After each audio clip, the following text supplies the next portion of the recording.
welcome to No Life Till Lager, a show about lager beer, the brewers who make it, and we that drink it. This is a conversation between two people over one pint. My name is Adam Zuniga. I'm a failed master Cicerone. I'm part of the creative team behind the six most metal breweries and Beer Like and Das Movie. And my guest today is Juleidy Peña, the head brewer at Notch Brewing in Salem, Massachusetts. Cheers and welcome and happy Halloween, Juleidy. Hey Adam, I'm happy to be here. Happy Oh, thank you. Halloween. Yes, thank you so much. It is the most wonderful time of year, and I'm happy to celebrate it with you. That's our goal, to launch this episode on Halloween. If we did it, mission accomplished. If we didn't, maybe we're in time for the Day of the Dead. But again, the most wonderful time of year. Thank you for celebrating and sharing it with me. We lean heavily in this season, and especially in our Salem location. I bet. I bet. Do you have any, for yourself, any particular traditions around Halloween, any particular rituals or celebrations? How do you like to celebrate Halloween on your own time? I I'm from the Dominican Republic, so Halloween is not really a thing for us. But Oh, yeah. since being here, I definitely did a pilgrimage to go to Salem, kind of visit uh, all the spots for like the little tourist traps as we Yeah. call them now. So, and in the brewery, we lean heavily into the whole Halloween thing and the decor and all that. So it's a big month for us, and we spend a lot of time preparing for it. And yeah, it's great. Yeah. I know that there is much more to Salem than the witch trials. I admittedly do have friends that make a pilgrimage every single year to do all the tourist things that you mentioned. But Salem's going to be a big part of this story. My only regret from living in New York City and all my years in the Northeast is not visiting Salem and not visiting Notch for that matter. So we're going to make up for it now. I think I first heard of the brewery from Zach when he was at True, and the drummer in the band Chemists, and he might have collaborated. He might have collaborated with Notch at one point, or at least likewise made his own pilgrimage there on tour. But it's my only regret. I'd never had your beer before now. Thank you for sending me such a thoughtful, creative Yeah, you're collection of welcome. cans. And we're going to catch up for lost time. So before we Yeah. begin, before we talk about you, before we talk about the brewery, can you tell us a little bit about the beers in our hand? What are you drinking? I'm drinking the Salem Lager. This is or Helles. This is a style that I really enjoy because it's kind of like you cannot hide behind it. It's so simple, but also has like a lot of complexity. We brew this in our Salem location, and everyone loves it. We spent a lot of time thinking about it and just like perfecting the process of how we brewed it. Yeah. So yeah, it's one of my favorites of the beers that we brewed. I believe I was drinking it last night while watching Hocus Pocus to prepare for this interview. One of my own Getting in the traditions and mood. rituals for the year. It's true. It's true. Okay. And then, admittedly, every October, every Devil's Night, I watch The Crow. So I am drinking The Crow, your Vienna corn lager. I have This found my. is Go ahead, please. I was just gonna talk a little bit about that beer Yeah. because very interesting. We That's an old recipe that we kind of brought back. We are always brewing stuff with corn. We really like corn at Notch. Uh, we know that like corn got like demonized for a little bit at the Mm, beginning of the whole craft beer movement, but corn is amazing when you use it properly in beer. For this one, we use local ingredients from a maltster in Holyoke, Massachusetts called Valley Malt. mm. And they have this very interesting Vienna corn. Um, and that's what we use in that beer. And it turned out amazing. This is also one of the only lagers that we dry hopped as Mm. well. So we use crystal hops that are American hops that we really like as well. And it's been a fan favorite, and the staff also really loved it. And I think that beer turned out pretty good. You're brewing my spirit beer. I've never had anything quite like this. Thank you for at least kind of. Well, we'll say this: if corn and adjuncts are the demon, here is to the demons in beer, the devils in beer, and the craft beer movement didn't help itself by alienating so many people who enjoy adjunct lagers and pointing the finger. It's come up many times on this show. Yeah, brewing with Yeah. corn, brewing with rice isn't necessarily a bad thing, and when used properly, it's remarkable. What is Vienna corn? I was kind of curious. Just is it corn that has somehow been killed or toasted to mimic some of the color and flavor of Vienna malt? It's like a little bit toastier than the regular corn, and they actually developed that for distillers Mm, first, and it turned out to be pretty good in the beer. It kind of like took over the flavor of the whole thing and kind of like made it this like very nice, kind of rich, multi corn lager. That is like, mm, I think it has that like nice toastiness to it. It's not as like the sweet corn flavor that sometimes you get for just not at like a all. plain corn lager. So Yeah. that was pretty interesting. It wasn't really made for beer, and it just Yeah. like worked out pretty well. Remarkable. Malty finish. The dry hopping is immediate, and I think you're using a variety of hop. That's all of this is kind of more of like an old school throwback to historical beer styles, which we see in Notch throughout all the years to present day. But I will say again, you are truly brewing my spirit beer now. This is going to be my first and only plug for this episode. We once shot a beer parody of The Crow at Lucky Yeah. 13 Saloon in Brooklyn and Adroit Theory Brewing in Virginia. So shout out to Lucky 13, to Adroit Theory, to our director of photography, producer, and editor for all these No Life to Lager episodes, Jeremy Batchelor. This was probably the crowning achievement of my personal and professional Yeah. life. I realize no one's ever going to hire me to play the Crow, and I don't ever want to see that movie remade, especially after the last one. So why not do it ourselves? And we did it Yeah, ourselves. definitely. So thank you, thank you, thank you for this beer. And moving right along, let's get to know you. We like to know our brewer. We like to know whose house we are in. Can you tell us a little bit about life before beer, some other life experiences you've had, some other jobs you might have had, and then ultimately what led turning this passion into a profession for you, Juleidy? Yeah, so I'm from the Dominican Republic. Mm, Back home, I had an office job for the longest time, and I developed a passion for beer.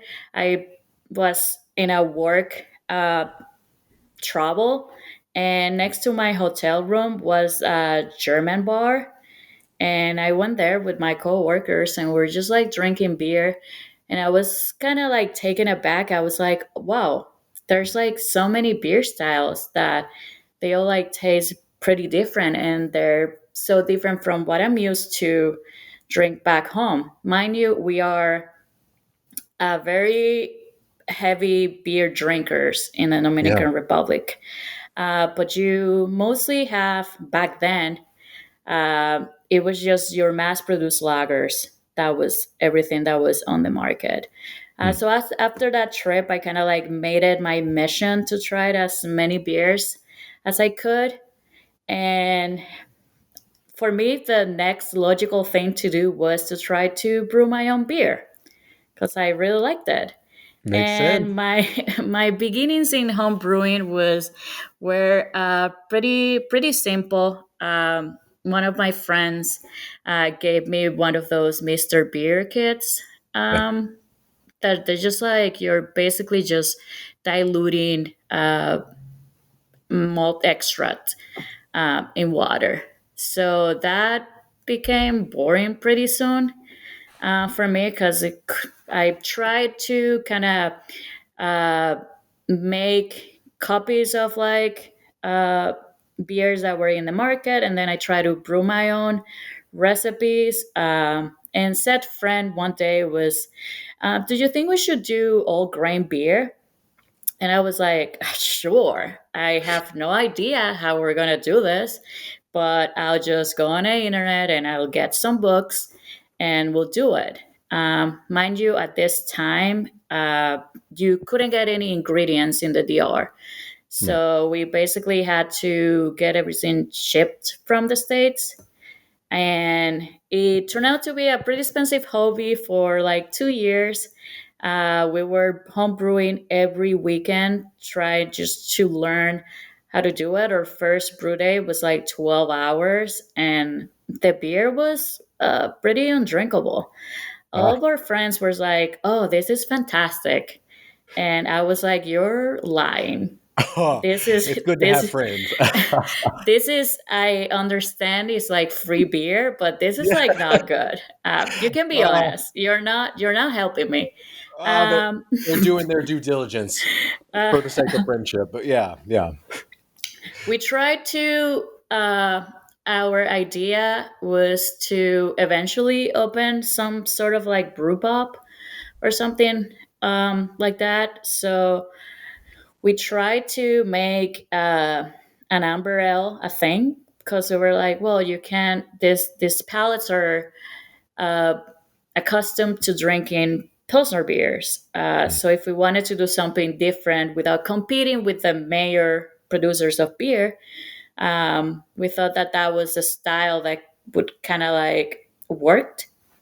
So we brewed that beer style for like a year straight until we actually got good at it. Um, we tried to eventually work into opening a small brewery, which we kind of did in paper. Because when we were pretty close to get all the permits that we needed, uh, we couldn't get the last approval because the neighbors were not happy with the locations that we were at. uh, And that meant that we needed to start the whole process over. And we just took a pause at yeah, that point. And then I moved here, and I was like, well, this is my opportunity to make a make a career out of this passion, right? Because I was like, at that point, I was like pretty sure that that was what I wanted. So yeah, all those years in the DR, I was just still had my day job and doing this on the side, on the weekends, on nighttime. But when I moved here in 2018, I was determined to get a job in brewing. So I started just applying to beer jobs, and I was lucky enough to get a job like within a month of being here.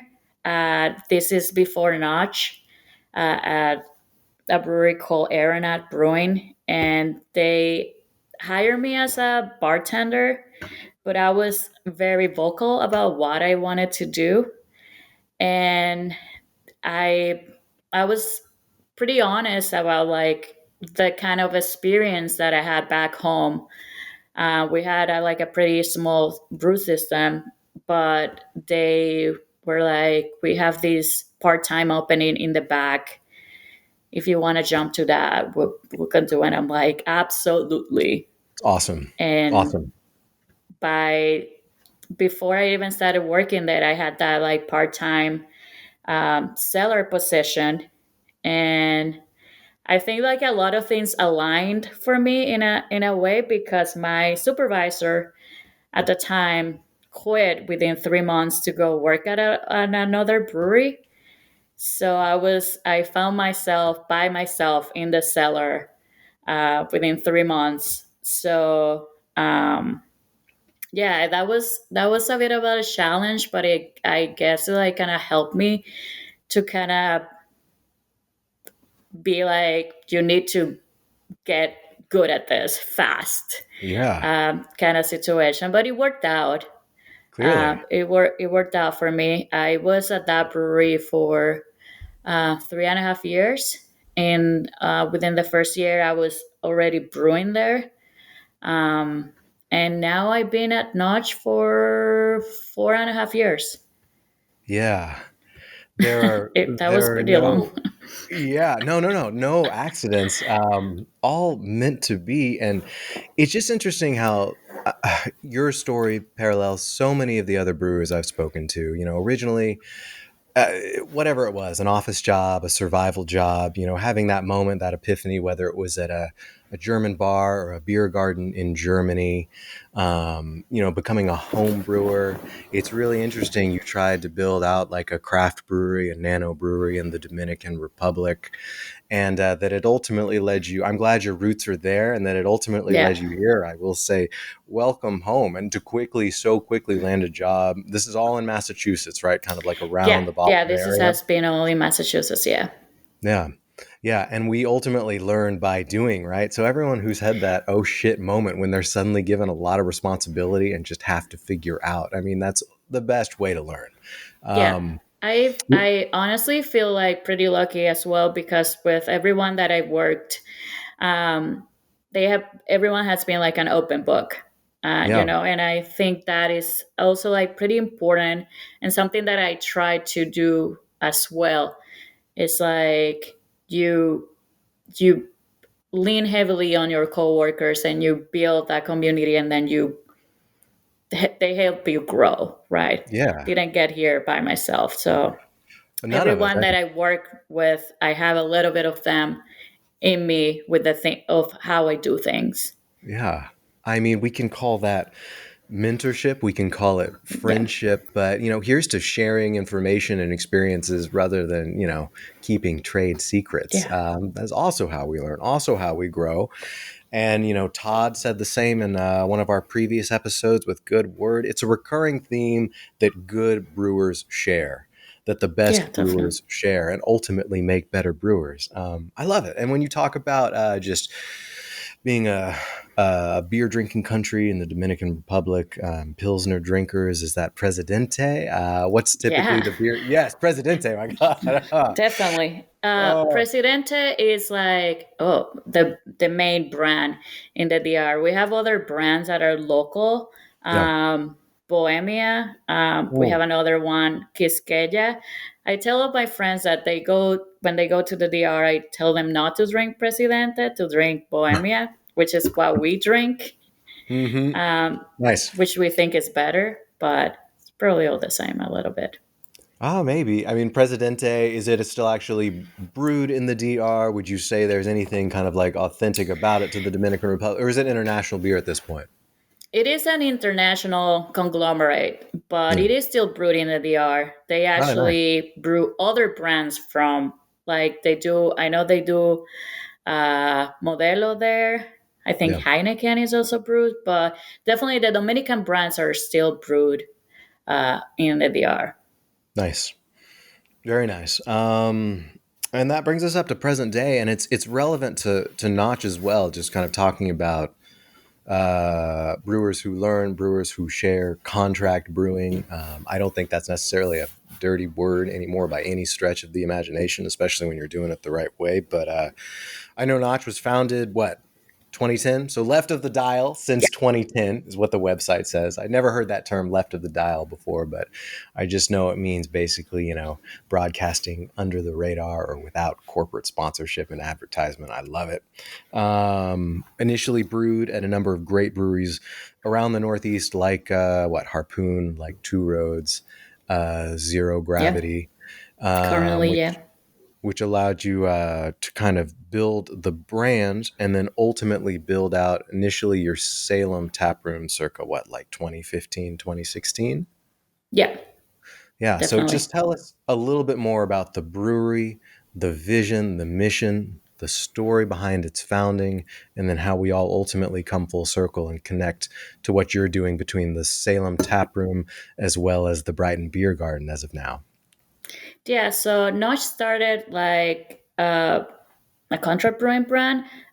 Basically, Chris Loring, the founder, he came up with just like brewing this seasonal beers. He brewed his brand Left Off the Dial and Session Pills in a bunch of different places within Massachusetts before building the actual brewery in Salem.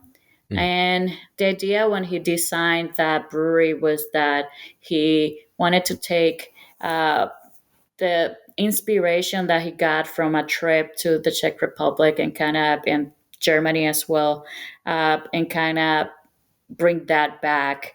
And he designed the whole brewery, and we have a pretty nice brew house that is designed to uh, do decoctions pretty easily.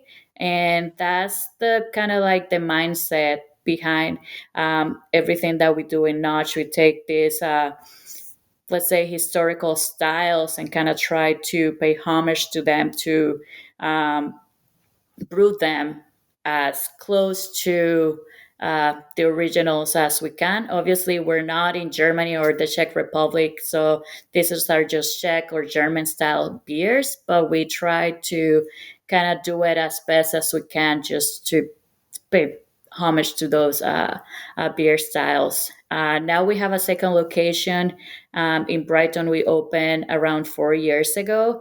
It's a smaller brewery, same setup, and we kind of try to do the same thing there.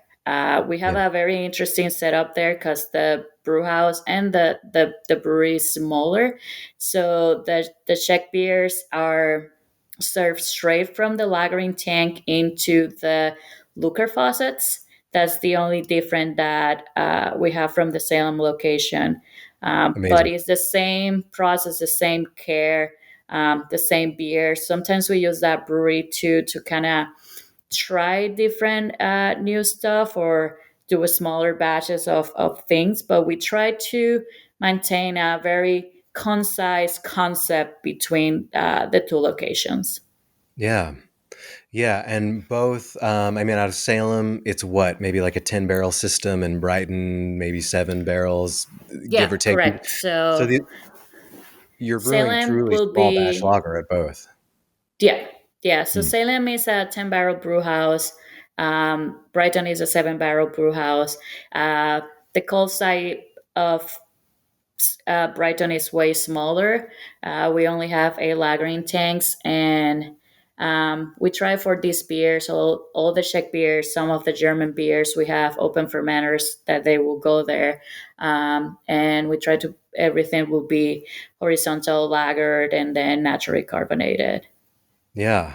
And do you brew all beers and all styles at both? Do you spend your time at both, dividing your days between both, or is there a reason that you would be at Salem over Brighton or Brighton over Salem? Just what do both facilities mean to you, and how do you kind of structure your brew days around it? Yeah, so I initially was the lead brewer in Brighton, so I was the one mostly doing all the work there. Mm, We're pretty small team. mm, Is Chris the owner, me, and we have another brewer, Anna, mm. and we just split our days. So as it is right now, the main production for us is the salmon location, and then I'll split my time between the two. As of now, I will go to Brighton twice a week. I'll go one day to brew, and then I'll go the next day to cellar. I'm usually brewing the Czech style lagers there, so everything goes into the open fermenter. So I have to go to transfer them mid fermentation. So I kind of like just like split my days depending on what is in the tank, what is on the schedule. If we're in the busy season and we need to do more brews, then Chris will jump into the brew house. That's one of the advantages of having an owner that is also a brewer, Yeah, that really enjoys to brewing as well. that's So great. he's always open and happy to fill in the gaps when we need some extra hands. People are always so surprised when we tell them that it's only the three of us in the brewery, in both of them. For the quality and the variety of beers you brew, it is kind of surprising. I mean, to your credit, and I think you've been a part of Notch basically ever since there were both locations, correct, for Salem and Yeah, Brighton. yeah. And So I started working when the Brighton Brewery was getting built up. yeah, and promoted to head brewer at Notch within the last year, correct? Yeah, that was like around April this year Yeah. or so. Yeah, Yeah. Well, pretty new. I'm still many learning. many congratulations, Thank and you. to the beer I've had so far, and to the crow, the beer I'm drinking now. I mean, we are always still learning, but it is hard to improve upon perfection. These beers, I mean, I want to talk about a little bit. I don't know if this is necessarily what makes Notch different, but I mean, it is what makes Notch so special. The fact that you've been doing this, the vision was there in 2010, the production and the execution has been there since 2016 or so. But everything that we're enjoying the fruits of in craft beer now, just the emphasis on proper glassware. You label all your Czech beers with the starting gravity. I know you said you're set up for decoction and open and closed fermentation, horizontal lagering. Lagering, some of your beers are lagered 3 months and more is exceptional because that is precious time and precious real estate. We Um, sometimes don't mean to do that long. It's just like it works out. yeah. It's now that you say that, it's like the vision was there when this brewery was created. So Chris had a very clear idea of what he wanted to do. Mm, So it's very refreshing to kind of not be in the mindset that these beers need to be out in the world at X date. yeah. Um, is probably not the best for the business, but there's a intention behind every beer, and we try that every beer that we put outside, we put in a can, kind of like we are all in the same um, point that we're happy with it, and it tastes how we want it to be, is how it's intended to be. And beer changes because it's like the grain, everything that you put in beer is not like an agricultural thing, right? Like the Yeah. grain, the hops. So the yeast is a live organism, so everything behaves differently. Mm, So is in order to always have like a consistency in your product, sometimes you'll need to lager it a little longer, yeah. or sometimes it needs a little more time in this. And it's always been open to understand that this process is flexible, right? Yeah. That every brand behaves differently, and that we're taking the time just to put the best beer that we're all proud of out there. So that's like extremely important for us Well, I will say hashtag lagered forever. forever. Forever. Yeah. So Um, sometimes I've in the Brighton location, since we are serving out of the lagering tanks, and the winters in New England can be long and cold. yes. So sometime unintentionally, we have beers that have been lagering for 3 months. Hmm. Does it make Mm, the beer better? We don't really see like outstanding difference. The beer is gonna round up, obviously, but is the beer is ready when it's ready. It does. yeah. We don't like to set ourselves to, oh, it needs to sit in the tank for 3 months. Mm. Sometimes the beer will be ready in 6 weeks, and it is what it is. But the main thing is that we're focused on just putting the best beer out there every time. Oh, for sure. No, I've heard similar things before that the beer is ready when it's ready, that the beer decides when it's ready, that the brewer's taste ultimately decides when it's ready, that it's brewed to taste, that it's brewed to touch, that beer is a living, breathing Yeah, agricultural product that for some time was discarded as an industrial product. But no, beer is alive. Beer is food. Beer is good for you. I keep hearing this interpreted different ways, yeah, but that's a big part of why we're doing this show. Is just because I think lager beer is one of the finest expressions of that. That you are rooted in historical styles, in session drinking, and just trying to bring that to present day, to current audiences, to present day beer drinkers, and have been since 2010, 2015, 16 onwards with Salem and then Brighton. It's just it's living. It's a sense of living history. It connects us from now to then. So, tell us a little bit more about just your location as well. I mentioned this at the top, but I want to talk about Salem since I've never been there. I want to have a seance. No, I'm just kidding. I just want to see Salem kind of through your eyes. Do you actually live in and around Salem, or just kind of the greater Boston area? I live in the greater Boston area. I Yeah. don't live in Salem. It's a great town. Hmm. I've usually not the most fan of Salem in October, but for us as Notch, October is a great month. We Yeah. get a lot of people in the door that some of them are visiting us for the first time. Some of them are not going there for the beer, but it's great to because these people were they're not gonna reach out to us in any other way. So Hmm. it's good to have people that might have no idea of what Notch is just coming to the door just because they're in town. We are definitely embracing that. We are lately have had a lot of conversation of kind of like being like a third space. So besides beer, we kind of try to like cater to everyone, just because we want to be a sort of like a communal um, place where Yeah. groups can come and just like spend time over beers. Even though beer is the main thing that we do and the most important thing, we just want that like sense of community.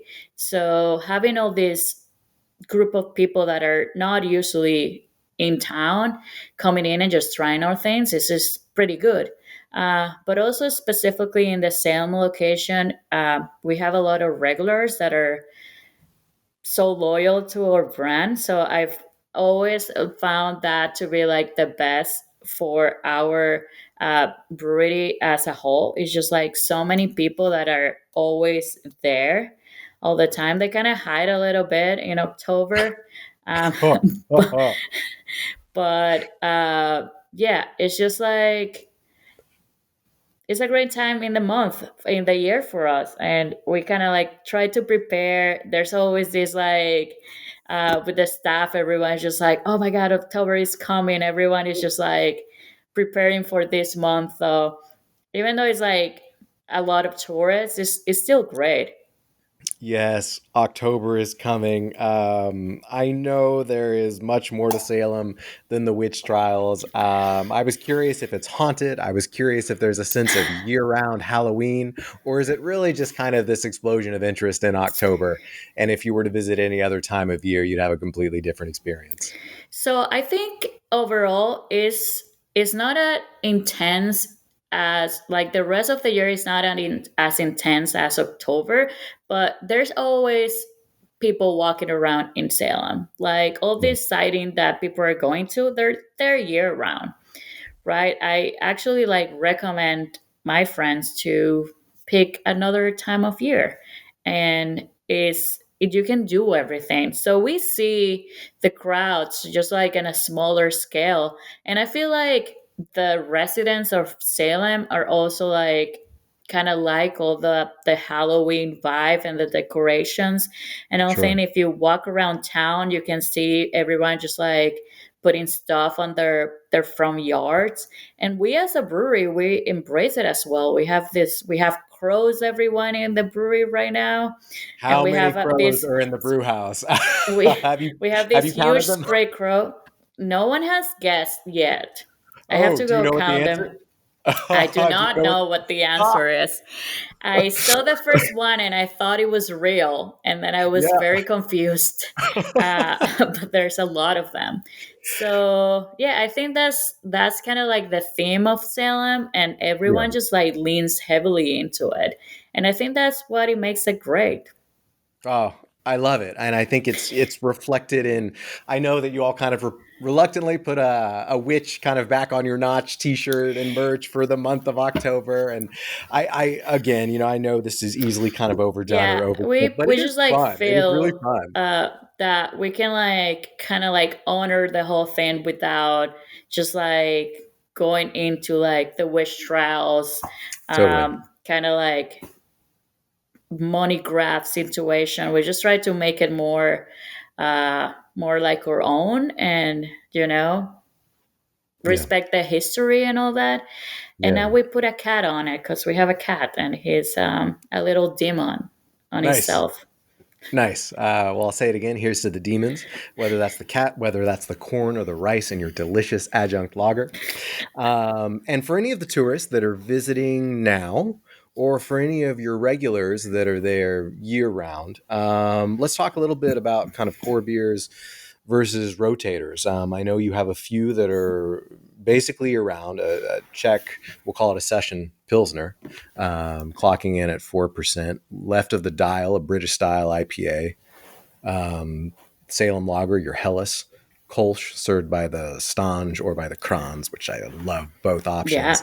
Yeah, All of these beers are what, 4.5% and under. The Crow I'm yeah, drinking right now is 4.2. So again, emphasis on historical styles, emphasis on session drinking, emphasis on small beers with big character.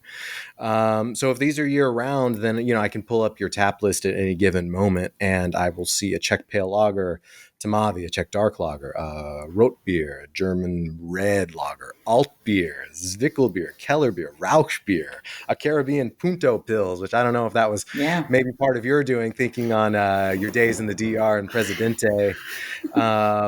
And then a Hefeweizen, and maybe under other beers, we'll have a pale ale, a cold IPA, a West Coast IPA, but those aren't the obvious players. You're a lager-led, lager-centric yeah, brewery. yeah. Um, So we have a lot of year-round beers, hmm. if we think about it. So Ah, we always have. So we have the Looker faucets, and we always have four Czech style lagers on. So we have a tenor, which is our 10 Plato pill lager. We have the standard, which is our Czech style pills, is 12 Plato. We have Pol Tamave, which is our dark lager. I'm sorry, yeah. amber lager.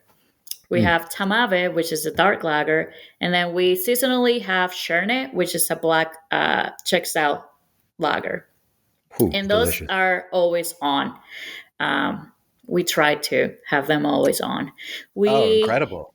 we usually played a lot with the last couple years. We've been playing a lot with different heritage grains, and we've been just like taking the standard recipe and brewing it with like different grains. We have done it with a local, we're local maltster from Massachusetts Valley Malt.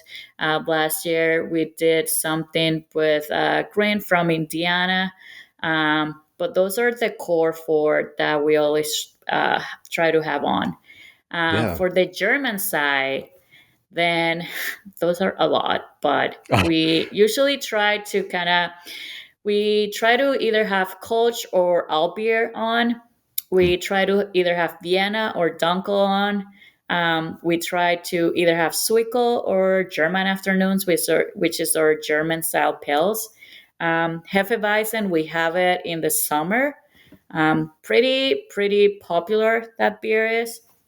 So Good. we have it for like 4 to 5 months out of the year. Um, and then for the fall, winter, we'll do stuff like the rot beer, which is the Nuremberg red lager.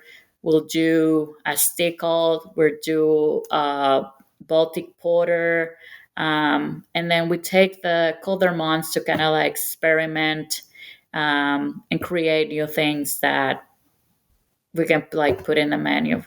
We have Dog and Pony Show, which is our New England Pale Ale, which is extremely popular. So we brew that beer year round pretty often. And then Yeah. Sometimes we did Garageland, which is our take on a cold IPA kind of thing. Hmm. Um, and yeah, we recently put on a West Coast IPA, and we'll see how that goes. We are mainly a lager brewery, but we're not opposed to just try it or shot on different styles. Oh, of course. And that the fact that you're able to produce so many different styles year round with a core brewing team of 3 people and a system, like I said, Yeah. every batch, small batch lager, on a relatively small production setup. I mean, that's amazing. That's amazing. Talking about like the Czech beers and the faucets, the Luker faucets. Did I read you have a draft system imported from the Czech Republic in your Salem tap room? And I didn't know if that's like just a reference to Luker faucets or is it literally the entire draft system? What's the story there? So, not the entire draft system. We Mhm. have a Looker tower that has 4 faucets, and basically, in when Chris was opening this brewery, he uh, wired this money to Looker, which is the name of the company, to send the tower and to the brewery, and he just did that and like wished for the best. Amazing. And it showed up. It was a learning cure for people trying to just explain how this faucet works, that you need that thick wet foam on top of your beer, that this Yeah. is how it's intended to work. Luckily at this point, the Looker faucets are pretty popular. They're pretty much everywhere by now, so people have a better understanding of what it is and how it works. Yeah. um, we spent a lot of time thinking about these beers, developing the recipes and just like brewing them. And but it's also like important, like very important to us as well, the service part, that we're serving this beer appropriately, how they're supposed to be served. Like a lot of thought is put into the pouring of the beer, the glassware that we use, and all that. We try to kind of nail that part as well. We have amazing staff that are incredible, pouring these beers out of the Looker faucets. We A couple years ago we have like staff from Looker come visit us, and they're just like praising our staff because they're like so good.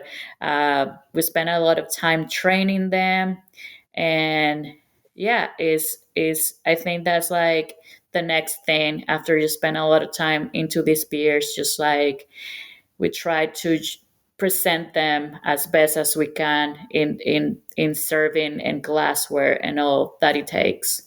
Yeah.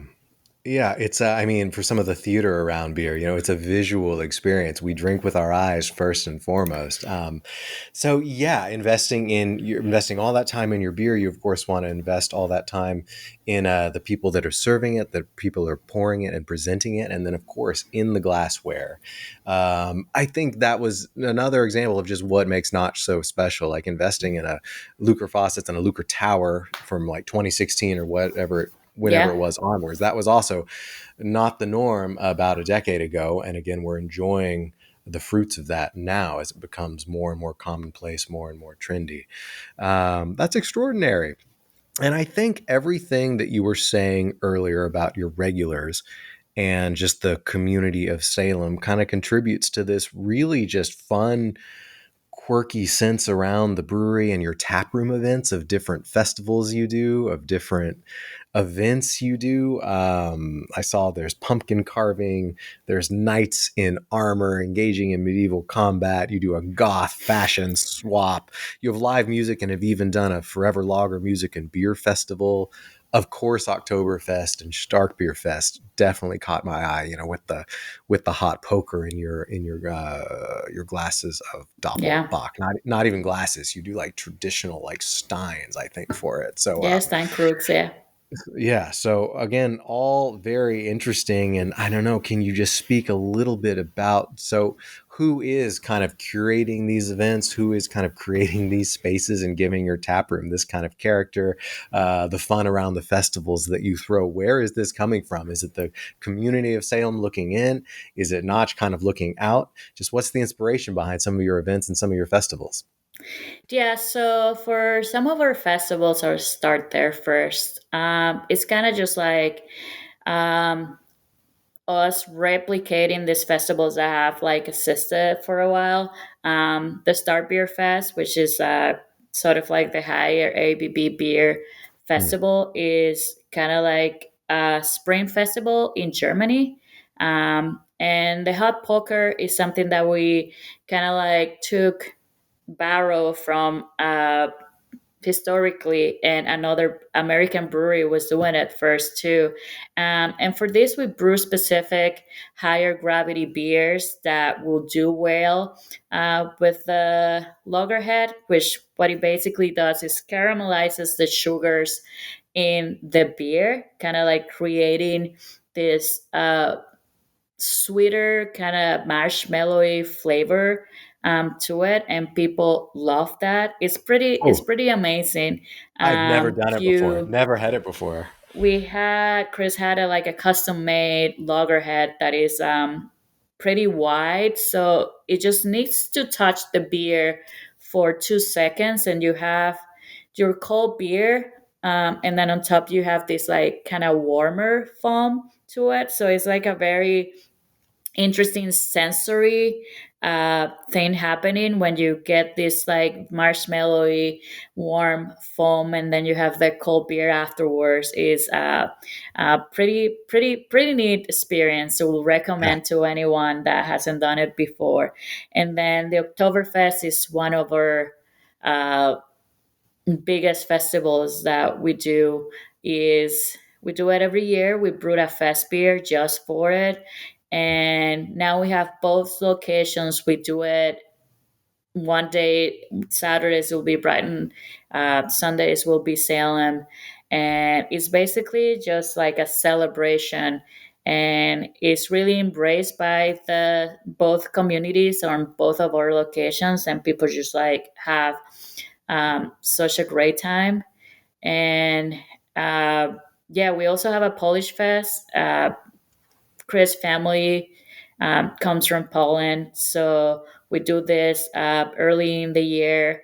We have this Polish style lager called Loiko, which is the last name from his, I think, great grandparents. And yeah, it's also a huge celebration. We have Old Town will come in, and I think for the other things we lean into the community as well. Hmm. The goth swap clothes swap, we have Yeah. this store that we collaborate in with them in a beer, so it's kind of like both ways. We kind of have our own things going on from Notch to the outside, but we also lean into the community to create things that we think they will like, but also we want to be this space for the community as well, um, to do things with us. And yeah, it's kind of like a two-way street, I feel. It's super cool. Speaking of being Polish, this also seems to keep coming up on different episodes because talking with Tom at Goldfinger, talking with Dusan at Live Oak, in one of our last episodes. They both brew a Grodziskie, a Grot style beer, and have both won awards for it. And they both have Polish roots to the point of even printing Nozdrovia on the can. And that you also share that at Notch, or at least among Chris's family. I mean, I think you regularly bring in a lot of creative food vendors as well. I've seen Lionheart Confections at your Brighton location, and I don't know if I'm even saying this right, but Jaju Pierogi, Yayu Pierogi. Yeah. Um, they probably have the single best Instagram account, the single best social media account I've ever seen. So all of this just really adds to this really fun, festive, and creative spirit around both your locations. I see a lot of David Lynch references as well in your in Yeah. your branding, in your social media. I've just who's the David Lynch fan. We're going to give him a shout because, of course, rest in peace as of this year. Yeah, who's the David Lynch fan at Notch? And you have a couple different beers, right? There's Fire Walk Yeah. with Me, which you sent me. Thank you. It is incredibly rare to get a Roush beer in a box of beer. So thank you for that. You have the Black Lodge as well. So yeah, Yeah. who's the David Lynch band? So it's definitely Chris, and he's also mostly the one behind all over or most of our beer names are a song from a band or something. Ah, So yeah, it's all that background with like movies and music. Um, and we try to like reference it, but it's definitely Chris. He gets the point on that one. uh, yeah. Maybe we all think the decade we grew up in was the best, or the decade maybe we weren't grown up, but we were when we Yeah, started to become aware of something, and the world was much bigger than our own, right? So for me, it started with The Crow, and then moved on to David Lynch with Eraserhead and Lost yeah, Highway and Mulholland Drive and all that. So Um, yeah, the '90s, they're coming back, or I'll say it again, maybe they never left. But one more question specific for you, Juleidy, before we move on to some I like to ask everyone before we wrap up. Just some of your work with the Michael James Jackson Foundation, just speaking to brewers who share, speaking to mentorship. Can you tell me what your experience with them has been during your time here brewing in the States? How it might have helped you grow and flourish, and how you might be supporting it and giving back to it for that matter. yeah. So being involved with the Michael Jackson Foundation has been like one of the best things that Mm, has happened to me in being involved with beer. I actually did get my scholarship like 3 years ago, mm. but the amount of people that I have met through them and the events that I've been able to go and the connections and the friendships that I've fostered through them Yeah, is, yeah, I think that's like beyond um, even the scholarship that I got. Brewing education is extremely expensive. And the whole idea behind this um, foundation is just like bringing more people of color into the industry. We're here, we're doing great things, but just having that exposure to just like show other people that is doable and that they have your back. So for me, it has been one of the best things. As I said, I foster so many friendships, and beyond having now a formal education in beer, I have this group of people that I can reach out at any time. And as I mentioned at the beginning, it's just like all community, yeah, and just being able to have this incredible amount of people with incredible amount of knowledge in different areas of brewing, that you can reach out, just like pick their brains about anything, and just feeling like you are a part of something bigger. So anytime that they reach out to me with whatever they need, which is like things like we need you to take a media training, or we need you to do this interview, can you like do a little video, it's like minimal with the things that I get back, um, in the sense of just having that support and just knowing that these people have my back and we just continue to grow. So yeah, for me, it's like extremely important that that work that is being done, and I love being part of it. And I think a lot how I can give back so other people can also take advantage of it. So yeah. is an amazing job that they're doing overall, and I hope that it just continues to grow. because That's really it's beautiful. great. Yeah, really beautiful. I mean, I will say again, beer people are good people, and the beer community is what. Yeah, I spent a lot of years just kind of lost in New York City, and the beer community is what made it special and significant, and feel more kind of small and personal for me. Yeah. So, however you plug into that community, it is worth cherishing and worth sustaining and worth supporting.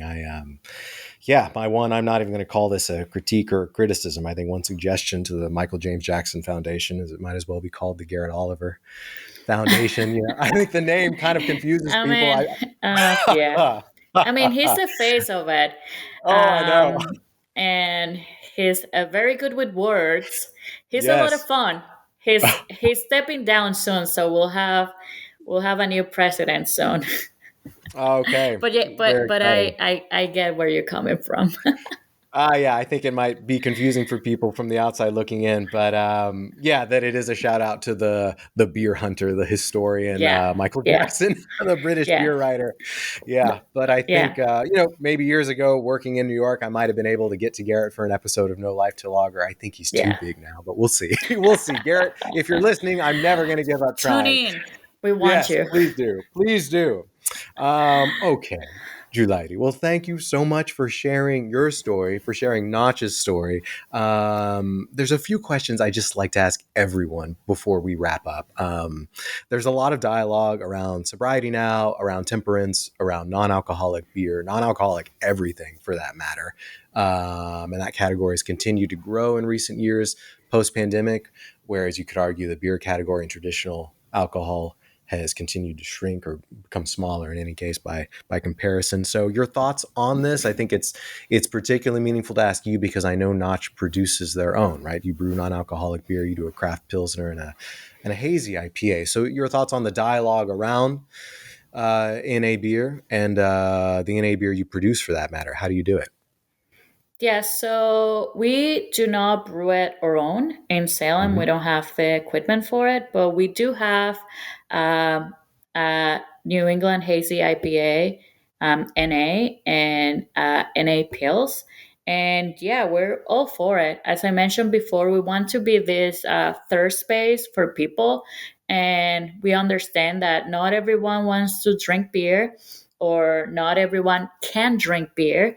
So it's good to have a third option for people that are just not drinking alcohol for whatever reason that it is. And, it's always, I think, a good idea if you're just taking it slow or just not imbibing in alcohol drinking. So, yeah, I feel like the industry is shifting. There's less alcohol being consumed. But in that sense, having options is always a good option, right? Yeah. So we're on it, and I think is a good thing. And I'm happy that now technology is in a way that these NA beers are actually pretty good. Yeah. So you don't feel left out, kind of, right? Or being like not pleasantly drinking something that it doesn't even taste like beer. So yeah, we're definitely pro NA. Yeah, yeah. The category has grown, the quality has improved, but I think to your point, just to have options, to have Yeah, alternatives, for the sake of your tap room being a gathering space for all, it's good to meet those options and meet those alternatives when you need it. So yeah, much agreed. Celebrity loggers, there's a few on the market. I'm just kind of curious what you think of that culture, and more specifically, if you were gonna brew a celebrity lager at Notch, who would it be with and why? And that can be a local celebrity, a national celebrity, an um, international celebrity, maybe someone speaking to your roots in the Dominican Republic.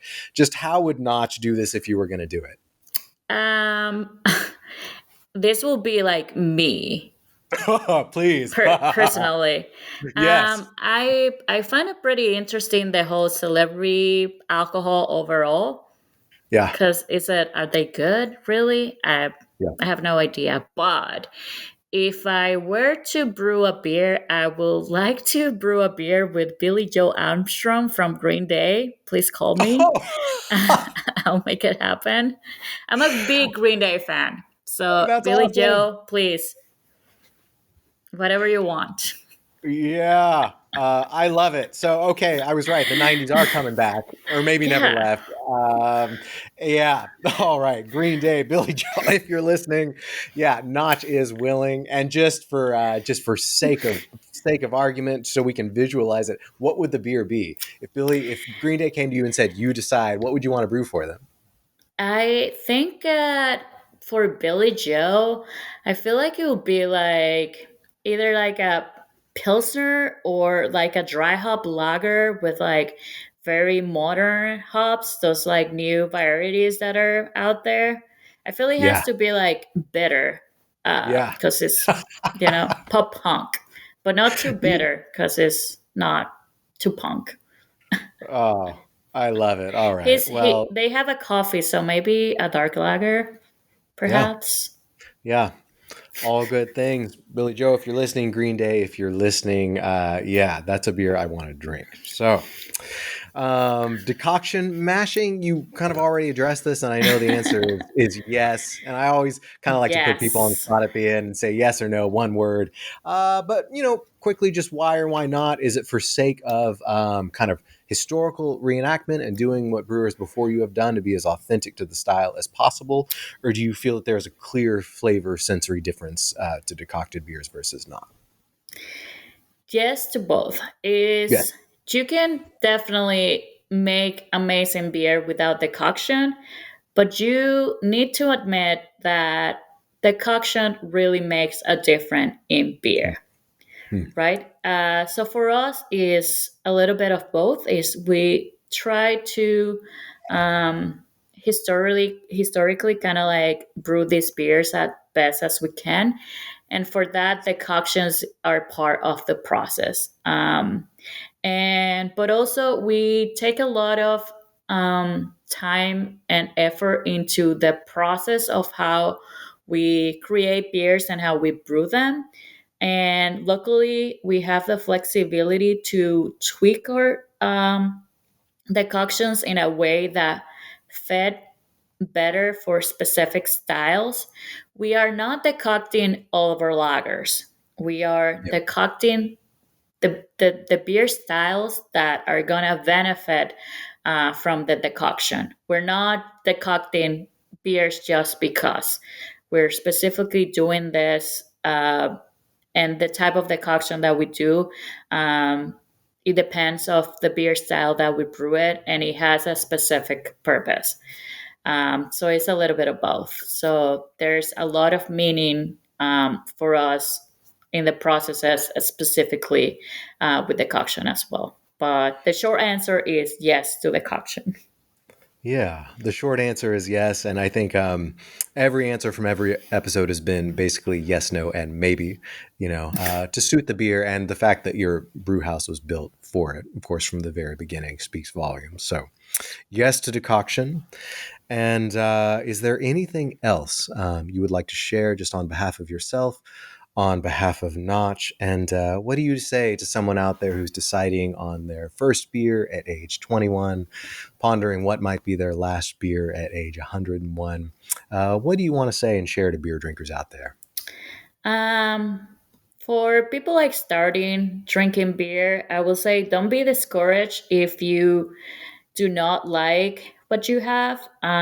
Lean into your bartender. They know what they're selling, just like they will guide you. I feel like people kind of get put off when they try something and it's not the best, um, or it's just not within the profile of like things they liked.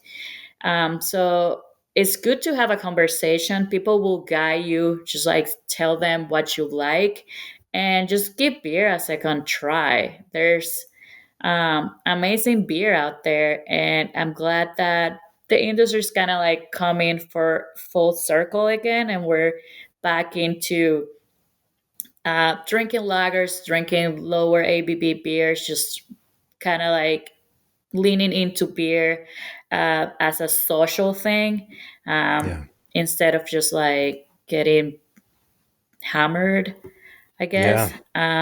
But yeah, just there's so many things out there, but beer is still, I think, is like better than ever at this point. And breweries are just like being very mindful of what they're crafting now. Um, so it is a good time to drink beer. So we come to the breweries. That's really encouraging and really inspiring. I haven't quite thought of it that way, but I'm glad you say it, that maybe now is a better time than ever to be a beer drinker, to be exploring beer, to be introduced to beer. Yes, trust your bartender. Yes, of course, tip your bartender. Yeah, definitely. Um, but yeah, that your gateway beer no longer has to be, hazy pastry everything, or on the other extreme end of the spectrum, like a really kind of thin Yeah, macro lager, that there's a whole color and spectrum in between.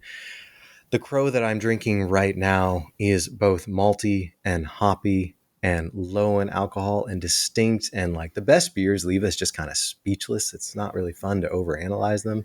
But if I was drinking, I wouldn't necessarily guess there was corn in it. I just know there's something else going on. And it really kind of yeah, sparks my imagination, as well as the palate. So thank you for sharing your beer with me. Thank you for sharing your time with me, Juleidy. yeah. My pleasure. Um, Thank you for taking me to Salem, and I can only hope to join you at Notch in person. So, if you like what you're hearing, yes, follow, like, subscribe, no life to locker. Help us hit the road and make a better kind of beer show. Help us get to Notch for Stark Beer Fest.